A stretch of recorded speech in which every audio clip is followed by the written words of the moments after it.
Hilarion. Channeled through Julie Miller. June 27, 2015. Hilarion. How often do you react when something crosses you? It is well understood that many people are controlled by their emotions and tend to react to every rise, and sometimes the influence of the emotion remains with the person for hours that occasionally can extend to days. It is also well understood, dear ones, that your mood can neither brighten or diminish the beauty that is in every moment of every new day. Emotions that are permitted to disturb the balance of your heart and mind come in levels from mild to major depending on the intensity. It is important to keep in mind, dear ones, that thoughts and emotions that you give power to distract you from the present, they disturb whatever peace was present. Emotions, thoughts and feelings can have enormous power over you, but only if you allow them to. When you learn to stop reacting and not give wings to your emotions, then you will give yourself the ability to live in the flow of life more emotionally and mentally balanced, attracting deeper and more meaningful happy moments and seeing life as exciting, a never-ending learning adventure that begins by learning the truth about who you are as a person. And by taking the time to explore and to investigate why you do the things you do and what aspects of you really need your time and attention to improve. Learning to become more still in the depths of your busy mind allows you to live in a more present contact with yourself and the world around you. By learning to control your emotions, you are learning to make contact with the equanimity that is present in your beautiful heart.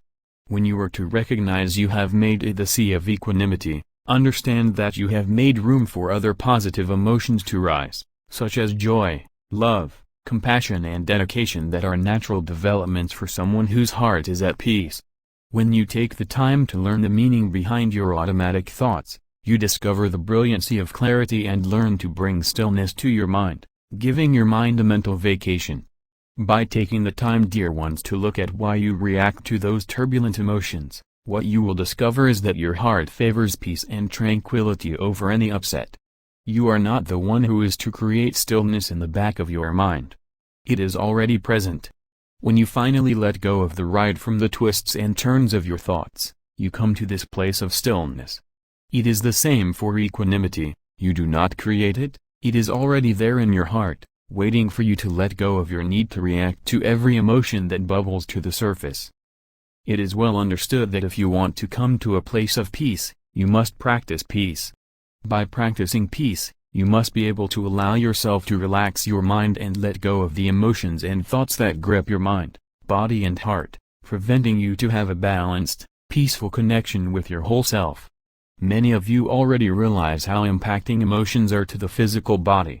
Many times emotions cause pain and discomfort to your chest, shoulders, face. Sometimes the stress from your emotions makes it difficult for you to breathe, making it difficult to relax your already hard-working heart. Adopting to more peaceful ways and solutions is healthy for your whole self. Becoming more aware of the sensations different emotions brings understanding and clarity to what it is you need to do that is mindful and healthful to your person. Even though learning to relax the hold emotions tends to have is vital, letting go of them can be much more difficult. Just like the cool down of an exercise or yoga routine, you are letting go of the tension from each area of your body. You can do this as well when it comes to destructive emotions that come from the storm that rages through your mind. When something crosses you, you don't have to rise with heat and upset, and if by chance you realize you have already begun reacting, you still have the power to limit how much damage any emotional outburst can inflict. The most important key to lowering your tendency to react is by you becoming more aware and mindful of what is going on around you in the here and now.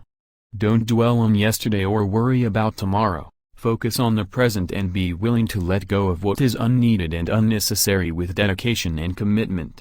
Choices cross your path every day. Learning to make the best choice that fits you each time, thinking before reacting takes time and practiced diligence. We are positive that by now you can easily understand that it is your thoughts that bring support to any emotional reaction, and vice versa. Your emotional reaction motivates your thoughts. Sometimes in a self-reinforced, yet destructive loop that doesn't end until you exhaust yourself or come to the realization that making a different choice is needed to promote change in how you deal with certain situations and the people that come with them. Instead of always wanting to be right in every argument, come to realize, dear ones, that being happy is far more important. When you are willing to let go of the horde of reactive thoughts that you know will cause a reaction or two, then you have a better chance to instill peace in more places in your life. The more comfortable you become in equanimity, the more conscious you are, and when emotions come, the solid foundation of peace that you build will sustain you. Joy, love and compassion are naturally already a part of you, and you express them every time you are genuine to yourself and to others by your actions, words and choices. They cannot flow through you until you allow them to. Your heavier emotions and feelings such as anger, resentment and fear also cannot disturb you unless you allow them to. It is important to comprehend, dear ones, that the practice of equanimity does not mean you will become indifferent. Equanimity shows you a different way, a way that is right, that promotes clarity in your mind and freedom in your heart, so you will not misunderstand the voice of your conscience, so you are able to respond in a kindlier and more reasonable way. In addition, the practice of equanimity does not diminish your passion for life, it simply takes away the destructive aspects, leaving behind a more wholesome you. Living in a place of peace and equanimity allows your heart to flow fluidly, ready to respond to any moment without being attached to any specific obstacle and by not identifying personally with any non-peaceful thought or feeling.